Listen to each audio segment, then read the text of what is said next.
What's up, everybody? This is Kevin. This is Ryan. And this is Becca. And you're listening to the GenSTEM podcast. The one and only STEM podcast. For young professionals. By young professionals. Join in on our free-flowing conversations. Where we break down all things STEM. In an easy, fun, and digestible way. We are Generation STEM.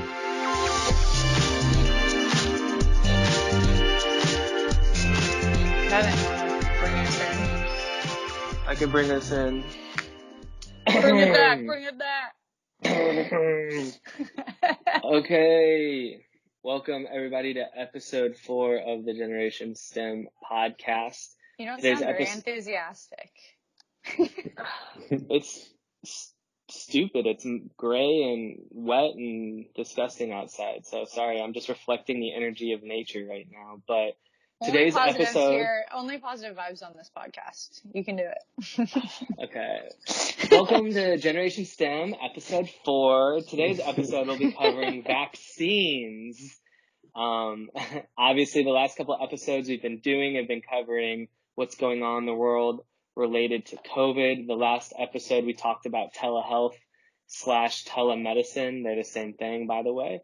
So if you haven't listened to that, you should give it a listen. It was an incredible episode. Before we get into that, we need to mention something that came up this last week, and honestly should have been bigger news, but the more I dug into it, I understand why it's not bigger news, and that is the discovery of a quote-unquote parallel universe. And like the literal Twilight Zone. Yeah, Interstellar, Matthew McConaughey. Oh, jeez. All right, don't get me started about that movie. I'm not trying to make any brains hurt because, that's all this will do. But to simplify it, the headline on the New York Post was that there's a parallel universe where time flows backwards, and sounds really cool. Like, all right, we're going to get into some sci-fi stuff, but apparently it's just kind of like an all misinterpretation and an understanding. And the fact of the matter is, we don't know what happened. Well, okay, we know what happened. We don't know why it happened. So I'm not a physicist or super into like molecules. You're not Kevin deGrasse Tyson. Exactly. Is that what you're saying? You're exactly. Not? I'm just a humble servant reading the internet articles and providing you guys information. So this is what I've got. Apparently, there were some neutrinos in the south, or oh boy, is Antarctic south or north? Antarctica is south. That's what I thought. I said south. Okay.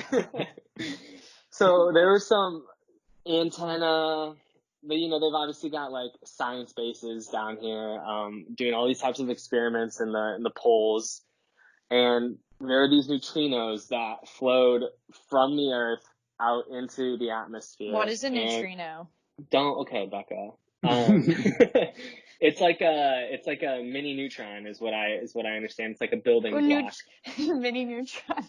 There's a signal. Okay. Not a Jimmy Neutron, but a mini neutron. Sorry. A mini neutron, yeah.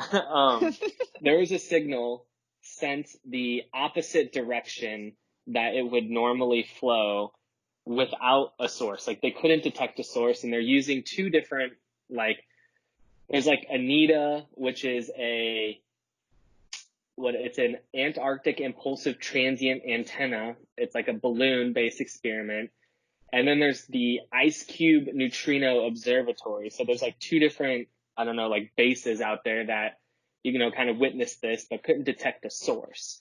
And what they're saying is essentially like, if this just naturally occurred, if these particles just flowed the way they flowed, if they're just on their own vibe, then that means that it would have had to come from something that predated the Big Bang, or like the opposite of the Big Bang, where like the north magnetic pole, like positive pole is now negative and the negative pole is positive. Like the North Pole, magnetic pole is, they're opposites, left is right, and time would flow in reverse. So essentially, the media, being the way it is, grabbed onto that and said time flows backwards, parallel universe. So you're never late. Benjamin Button, yeah. And in reality, like, what they're saying is one, there still could be a source. There could be a reason they just didn't catch it. Two, there could be an explanation, most likely not within our rules of physics. So it couldn't be like there's a parallel universe. It could just be like, hey, this is a new understanding of physics. Or, three, like there's always a possibility of this like parallel universe. But that's just kind of what I gathered. It had to be mentioned because, I'm tired of these like crazy scientific press releases that are going on. First we had the UFO and nobody really cared. And now we have a parallel universe, and, we had the killer bees, and now we've got apparently cannibal rats in New York City. There's just a lot of craziness going on in the world. I had to at least dive in. Speaking of, okay, I got a question for you guys. Speaking of the UFOs, which do you think is more plausible? UFOs, alien life form, or time flows backwards, as the article, Kevin, you were talking about? Alien life form, 100%. I don't know why are they mutually exclusive? Like, yeah, why does it have to be like one? No, I feel like they're both very possible. I think I'm just more mentally comfortable with aliens than with time flowing backwards. 100%. Yeah, because that's something you can kind of like envision. It's a little bit more tangible. You can wrap your mind around it. I'm no genius, but my brain cannot wrap around the concept of time and physics acting in reverse. Honestly, my brain can't wrap around another universe. Like, I don't think humans actually understand, like, the concept of our universe and, like, how it's just infinite and whatnot. And the fact that there's a how parallel could there be one. Another one? That's my first thought. I was like, if yeah, it's like, infinite, where how could there be two? That's against all the things I learned about in my calculus classes in high school and college. Yeah. You can't have two infinities. Preach. So I guess moral of the story here, when you're out at the bars, as those start to open back up and somebody brings up this parallel universe, you've got a little ammo so you can like impress your friends. I do have to say that was one of the like main reasons we wanted to start this podcast in the first place, is because these are the type of discussions that we have amongst each other and our friends, and we're just like hanging out having beers. We want to give people an educational basis. And no, we just like talking about interesting stuff. What's wrong with that? No, I'm kidding. That doesn't mean I don't talk about other non-nerdy things, but I want my intellectual brain cells to be titillated every once in a while. You know what I'm saying? That's what we're here. We're titillating themselves. That was a schoolboy laugh, Ryan. A schoolboy giggle in the background that I heard. Well, thanks for the space update, Kevin. Aside from that, how's everybody doing? Good as can be. I feel like I was talking with my family. I feel like Mays are always crazy between. I just feel like there's a lot of birthdays, graduations, and stuff like that. And even though there wasn't any formal graduations, I mean, I still had like small little graduation parties or stuff like that. So I feel like even though May's kind of been quarantined, it's still been a whirlwind, at least for me. Right, because it's already almost June. It's summer. It's almost summertime. It's flying by. I do have to say, guys, I'm an extrovert, and I have started to hit my threshold of alone time. I'm starting to lose a little bit. I've done a lot of I've done a lot of like craft projects and organization projects that I've been putting off for quite a while. I've been, binge watching TV more so than I ever have in my entire lifetime. And I have to say, the relationship I have with television just simply does not fulfill the same relationship that I have hanging out with people in public. But it's a price I am willing to pay to keep others safe. I'm actually kind of on a more, I know I started off the episode kind of down, but that's the weather's fault. But like, it sounds like the world is okay, and like, distance yourself from every single headline in the news, but I feel like the world is like slowly kind of coming back together. I got some big news yesterday from Gary Bettman, the NHL commissioner. He told me, hey, Kevin, guess what? He called you up directly on your phone. He called me up directly and he told me, hey, listen, I got a big announcement at 3:30. Just dial into this live feed, and I have an announcement for you. And NHL is back. The season is over. The Blues are the Central Division champions, and we're sitting very high in the seeds. I think we are number 2. I haven't looked at the standings because it was so depressing to see it stalemate, but I think we're number 2 in the league. We've got a playoff format that's going to be interesting. It's going to be really cool. No audience? No audience, I don't think. Yeah. And they're only going to do in 2 hub cities, one in the Eastern and one in the Western Division, and each team is only allotted 50 people in that city per team. And they're going to have like a fan fight off or something? Is it all going to be like, are we going to bid? Those are like trainers. No, that's like the team trainers and staff. Like, I guess there's no fans. Hockey teams are, how many men, like, including on the bench, are on hockey teams? What's their roster size? You hear Kevin type in the background and Google it because he's not quite sure. So I don't know. I know we've got a backup goalie. We've got like 3 or 4 defensive pairmen and then 4 lines. So you've got 12, 16, 17, but I don't know how many they dress. 20 players it looks like is the max. Okay. 18 Plus skaters coaches, and 2 goaltenders. Trainers. You gotta have you gotta have the guy that drives the Zamboni. You gotta have the cheerleaders that skate around and clean up the ice. So those, and then yeah.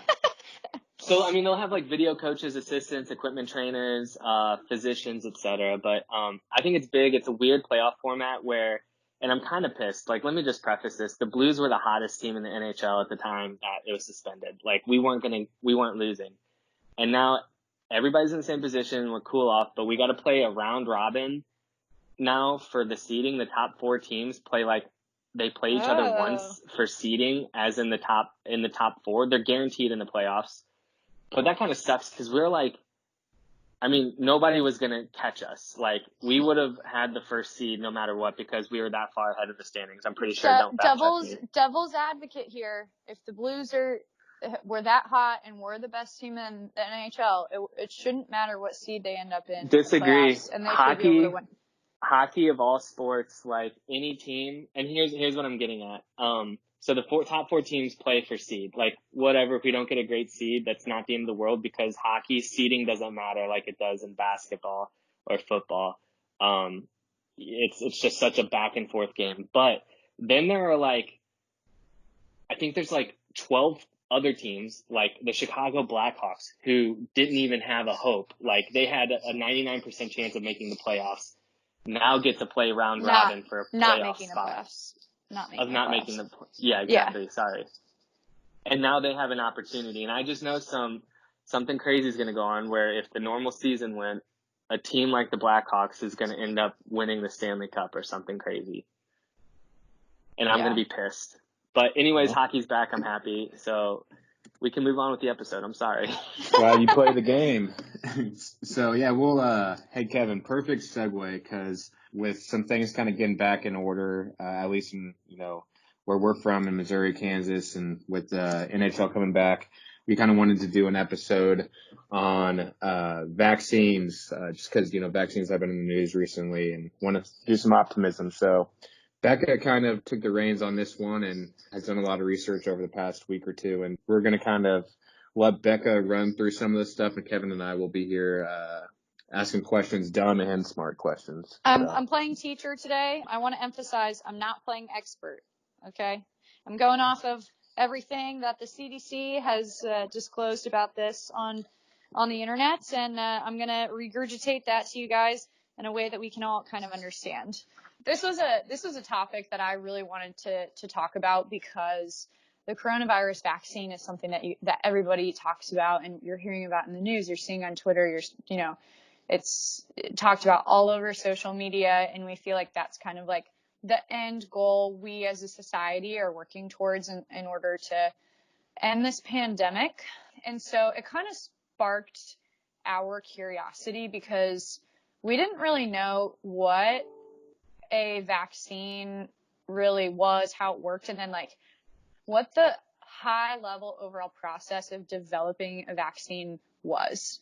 And this is something that researchers all around the world are working on right now. They're going through this whole process of developing a vaccine. So I thought I would dive into it and play teacher and help Kevin and Ryan and all you listeners out there kind of get an idea generally on like how vaccines are developed.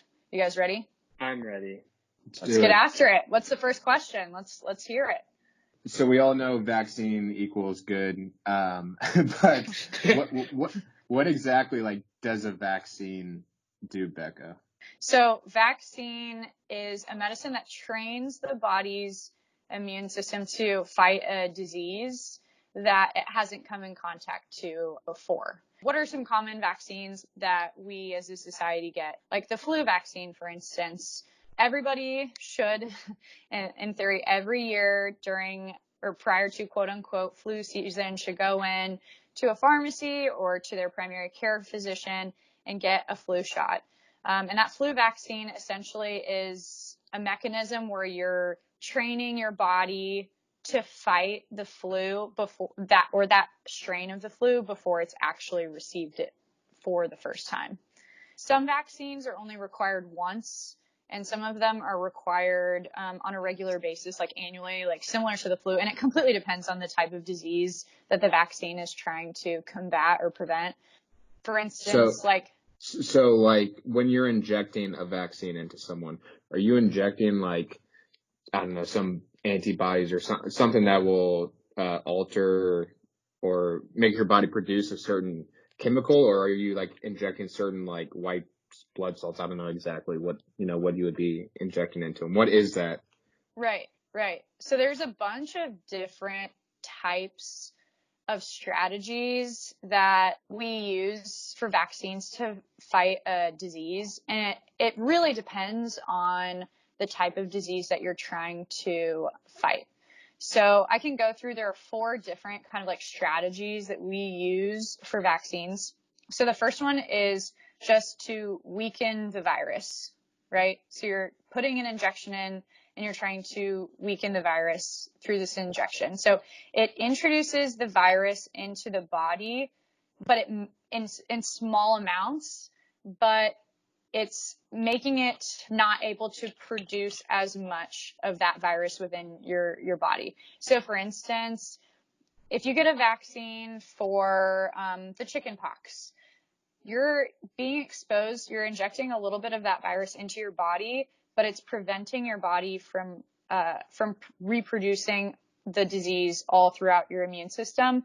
It'll prevent it from producing more than 20 times versus a full-blown disease will produce, or a full-blown virus will produce thousands of times within your body. So the vaccine virus introduces what's called memory B cells that protect against infection in the future. So it's like, we put a little bit in, and then if your body's exposed to it, it's like, the memory B cells, we've seen this before, and we're going to make sure that it doesn't reproduce thousands of times within our body so that we actually get sick. That's like literally training, like yeah, literally. muscle memory.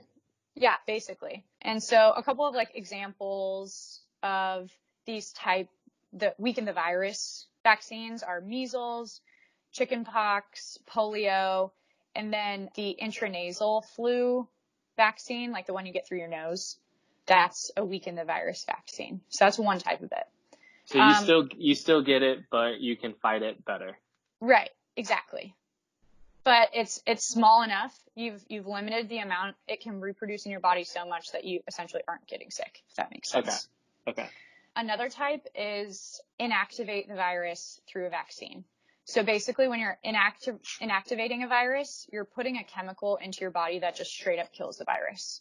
So when you get your like hepatitis A vaccine, rabies vaccine, or a flu shot, like the actual shot, they're putting a chemical into your body that just, when it's exposed to it, it just kills the virus, versus like introducing a little bit of the virus initially and having memory B cells weaken the virus. Inactivate is like you put a chemical that just straight up kills it. Another one is called using part of the virus, the third one. So you take a protein that resides on the surface of the existing virus. So you don't take the whole virus, you just take a certain protein of it, and you use that in the vaccine as a form of exposure.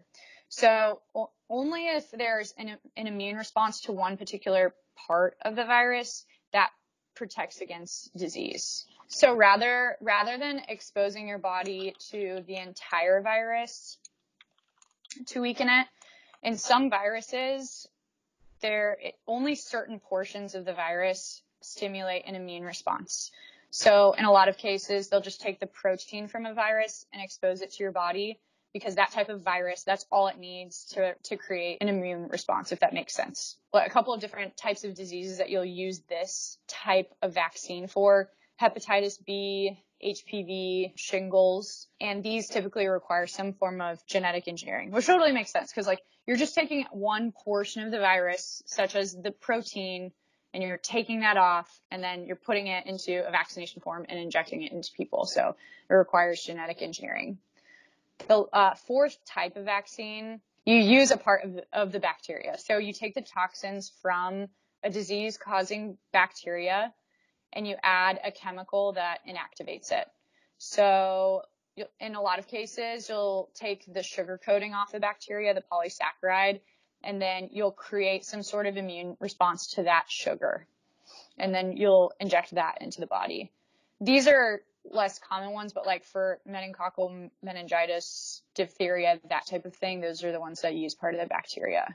But those are the 4 different types. I don't know if I explained that very well. That's a little bit more technical and detailed, but I found that kind of interesting because there's just not one way to approach a vaccine depending on the type of disease that you're trying to fight. Go ahead. I was going to ask, like, you're choosing, kind of with the flu, like you're choosing which strain of the virus. Like, how do you know the one vaccine is going to prevent all of it, or is it a gamble, or do they inject multiple versions of the virus into one vaccine? Like, no, that's a very legitimate question. So like for the flu vaccine and like for HPV, for example, so like flu vaccine that you get every year annually to prevent the seasonal flu, researchers have been doing a ton of background work to identify what they believe through lots of data are going to be the most common strains of the flu that year. So in a lot of cases, you'll be getting a vaccine for a slightly different flu strain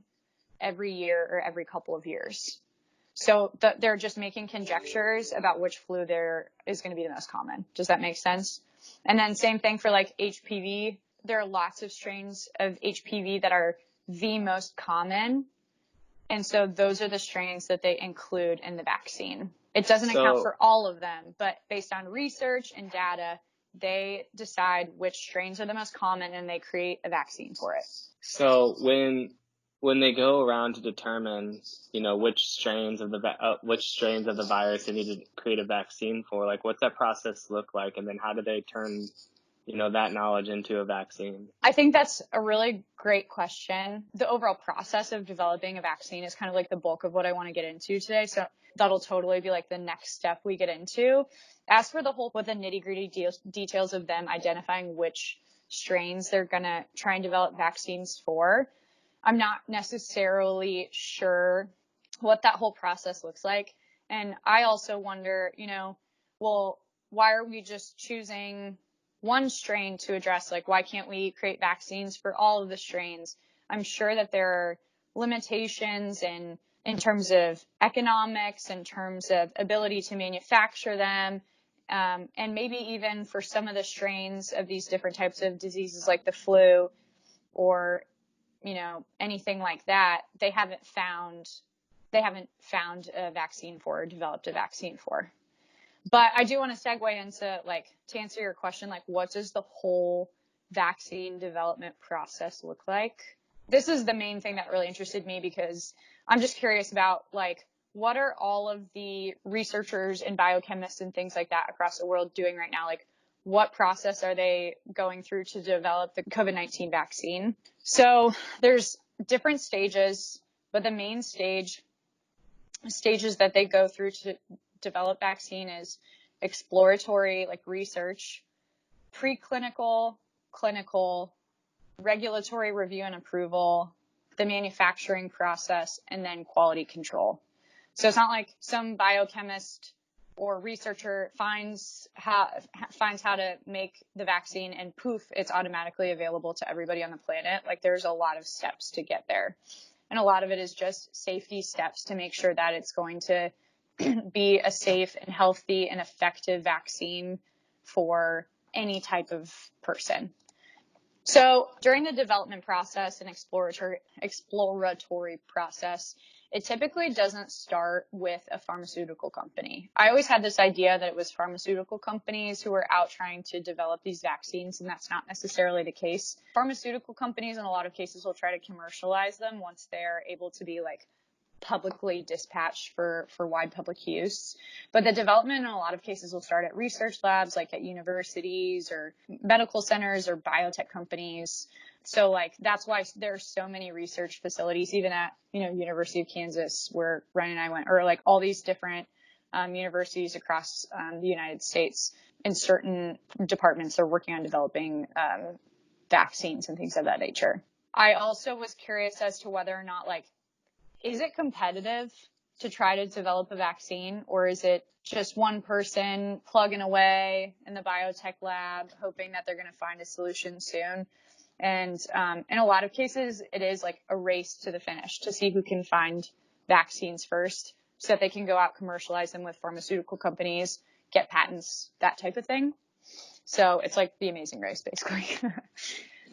So in the exploratory phase, yeah, sometimes like they'll develop something from scratch, but a lot of times like COVID-19, if I'm not wrong, aren't they kind of like taking an old vaccine and like genetically modifying it to attack whatever the current disease or infection they're trying to eradicate? Right. So by this point, and I think we're fortunate in the COVID-19 situation and the race for finding a vaccine in this instance, because there have been other SARS respiratory diseases and epidemics in recent history that have driven scientists to start to try to find vaccines for very similar viruses of like sister viruses, essentially, of COVID-19. So there is already a lot of like research basis and like existing vaccines that they can utilize as a basis. Like, they jumped forward many years because they already had a starting point to work off of. So you're correct in that instance. It isn't always like researchers are starting from ground zero and don't have other scientific basis or vaccines to use as a starting place. If that was the case, in a lot of cases that can take 5 to 10 years for biotech and research labs to start to develop potential vaccines, pitch their findings and ideas to other scientists, and have them vet them in journals in order to get to the clinical trials or the clinical phase. So you're correct in that.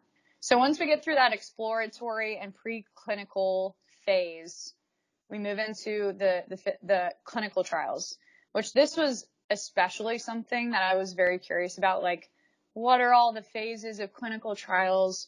What hoops do you have to jump through? What are all the FDA guidelines that we have to get approved in order for a vaccine to be commercially produced? For clinical trials, there are 3 phases. So phase 1, you've gotten through your exploratory and preclinical. You've got a certain concoction that you're utilizing as a vaccine. You get to phase 1 of clinical trials. This is typically tested on less than 100 healthy adults, and they're doing constant tests. Is it safe for the adults? Does it generate some sort of immune response? And it's just a lot of research and data. And then during this phase, they're starting to kind of develop plans for, how do we scale this vaccine? What are the preservation guidelines? What's the shelf life? You start to inform the FDA of your intentions. Typically, phase 1 trials can last 1 to 2 years. So just to give you a rolling total, Yikes. If you were to start from ground zero, you have no basis for a vaccine. You start from ground zero. Exploratory / preclinical can be 5 to 10 years. Phase 1 trials can be 1 to 2 years.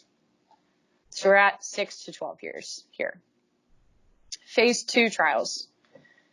So this is several hundred people. And you're starting to kind of get an idea of, you're learning about the dosage. You're starting to branch off a little bit more on the types of people rather than, people who are just like in their absolute healthy prime that you're testing on. You're starting to branch out on the type of people that you start testing on to see if it's still safe for them. You're continuing to consider scalability, its shelf life, how you're going to produce this consistently, and you're constantly working with the FDA. During the clinical trials, the FDA can pull the plug and say, nope, we're not, this doesn't meet our guidelines. You have to start all over again. This can happen at any point. Phase 2 trials can be as little as 2 years, but it's typically longer. So Okay. what's like, in some of these trials, what's like a success rate that the FDA would approve? I mean, is it like a 99% rate? Do you know that? Or I know I read about it. It's something I'm going to have to follow up on because I know that I read about it. I mean, it's not a 99% hit rate. I'll tell you that. It's definitely less than that. Right. I guess that is true. I mean, that makes sense. Probably not 99. I just didn't know, like, is it just based off a need and like what risk, like what, or like how much risk they're willing to accept, or like, oh, you clear this. I mean, a lot of it will have to meet just like baseline standardized guidelines. But, that's something I'm curious about too with COVID-19 is like, because we need a vaccine so badly in order for people to be safe and kind of economies to be able to come back to life and for communities to operate as normal, will there be a little bit of flexibility in terms of whether or not they meet the FDA guidelines? I don't know. I think conservatively I'm going to say no, but I'm not the one working behind the scenes. I'll be curious to see kind of like what the FDA ends up saying about all this. Kevin, were you going to say something?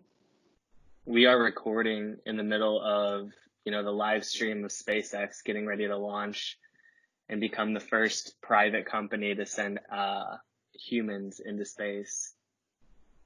So that's kind of big going on at the moment. FYI. Huge. Are you streaming it? I'm about to. Your forehead. That was your forehead. Okay, so phase 3 trials.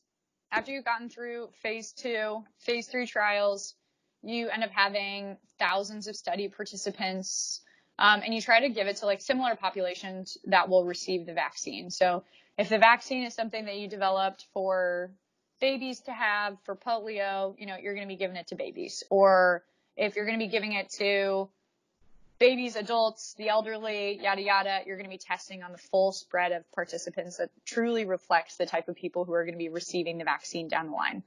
During this process, you're also working in parallel to finalize your development facility, your product specifications, and all of that. Because at the end of the day, it's not just about finding something that works. It's about also being able to repeat it and make it commercially available for anybody who wants it. After completing those studies in phase 3, it takes another 1.5 to 2 years for the companies to review all of the data for all of these thousands of study participants and complete the product license request and launch the product. I think this is one of those cases where they'll figure out how to condense that timeline for the COVID-19 vaccine. You know what I mean? They'll figure out how to make that because this is such an urgent global thing. Yeah. The FDA will do their own analysis of the data. The CDC also reviews the data. And by the time it's open to the public, in a lot of cases, and I know that this is a little bit different, this is for things that may not necessarily be as urgent and have started from absolute ground zero, but it can take 15 to 20 years worth of studying to get to the point where you're ready for full commercial manufacturing. So that's a little scary to hear. I don't know about you guys, but I was kind of blown away when I saw that because how long did you guys think it actually took to develop a vaccine? Like, I didn't think it was that long. 6 months, maybe. Yeah. Right. So one of the questions that a lot of people have asked just me in conversation is like, okay, let's say you don't have a very high chance of living, you're kind of on your last limb. What is stopping, how come they can't say, okay, I want to raise my hand and take the hydrochloroquine or whatever medicine that's kind of in these phase 1, 2, or 3 trials? How come it has to go through all Healthy that stuff? adults. Well, just like, if you're already kind of terminally ill, you don't have much other choices. Like, why can't you raise your hand and take I think whatever? that's a big discussion. Yeah, I'm I pretty feel sure. like that's a big ethical question. But the other thing is, like, in the phase 3 trials, you know what, you might be able to utilize somebody like that earlier on to really get an idea whether or not the vaccine will work. But at the same time, you have to think about, like, what they study in phase 3. They're giving it to individuals or participants who will actually, at the end of the day, will be similar to the population that receives the vaccine. So, like, will terminally ill people be receiving this vaccine or any other form of vaccine? Probably not. Like, it's not going to give us the true, clear data that we need in order to decide whether or not this is a product that can be used by anybody. Does that make sense? That's just my opinion. That's just like my thought. But I also see your point. Like, why can't we use people like that as forms of research? And maybe we are, and we just don't know about it, you know? So who is it conducting this research? Is it like government agencies? Are these mainly pharmaceutical companies developing and selling the vaccines, especially? And does it like vary between, if there's a pandemic status, is it like, okay, all hands on deck, everybody's on the same team here? Or I is think it? that this is a unique situation where you're right. This is totally all hands on deck. But I think in general, the research is kind of a partnership between biotech or research labs, like whoever developed the vaccine, partnering up with pharmaceutical companies who are kind of working with the whole like commercial and production aspect of it. And then also the FDA and then the CDC, everybody who kind of has public health at the crux of like what they do, or like they're just trying to protect the health of the wide public. They'll be involved with the data review and the research through the clinical trials, as far as I understand. Okay. And I'm sidebar, trying not to get into like, the big pharma and like all those political and ethical things, but I'm curious as to, going back to regulations and whatnot, how you kind of like with the pandemic, you kind of clear some of the government, for lack of a better term, red tape, and you kind of let competition drive the production of the vaccine, but then you also kind of need to also team up to make sure. Yeah. Have you read anything specific on what's going on? Right. So I can give you a little bit of information, and this is just based off of what I've seen on the internet. I'm going to obviously do my best to kind of like give factual information and not give any sort of like, give any like biased thoughts. This is just like kind of what I've seen on the internet. And the reason I dug into this is like, for instance, when I saw on the CDC and the FDA's website that, it takes 15 to 20 years to develop a vaccine, I was like, okay, well, why am I hearing that it's going to take 16 or 18 months for us to develop a coronavirus vaccine? So first and foremost, kind of what Ryan mentioned, that SARS and SARS-CoV-2, aka the virus that has caused COVID-19, so those two viruses are 80% identical. So we already have a really strong base. We have had a strong basis to develop a vaccine off of. So we've already gotten a head start in that instance. Typically, it takes years to secure funding and get approvals for the studies to begin researching for a vaccine in the first place. There's like never been a time when there's more government and private stimulus and funding in order to get this off the ground. Like, money isn't an obstacle here as far as we're aware. Like, it's rubber to the road. We're going. We don't need to take years to get the funding to start the research. And then also the 15 to 20 year timeline is like, if there is one research entity and pharmaceutical entity trying to develop a vaccine. Currently, there are over 250 different companies working with 95 different options for a COVID-19 vaccine that are being explored, and that was as of the end of April. So there's probably more than that now. So just based on that alone, it fosters competition. It fosters people sharing information too, to try to work together with such a wide pool of people trying to come to the same conclusion, that's automatically going to expedite the process. There are already clinical trials underway. So what I said for the first few phases of the clinical trials, like we've already beat that. We've already blown those out of the water. And we're also kind of working to see how we can adjust the timeline so we can do things in parallel in a safe way. Maybe we can do phase 1 and phase 2 clinical trials in parallel in order to minimize the timeline. Oh, okay, Ryan, this answers the question that you had before. So typically less than 10% of drugs that enter clinical trials end up being approved by the FDA. Less than 10%. So it's not like that just gets you up to the plate versus Verlander in the 9th. That's yeah, exactly.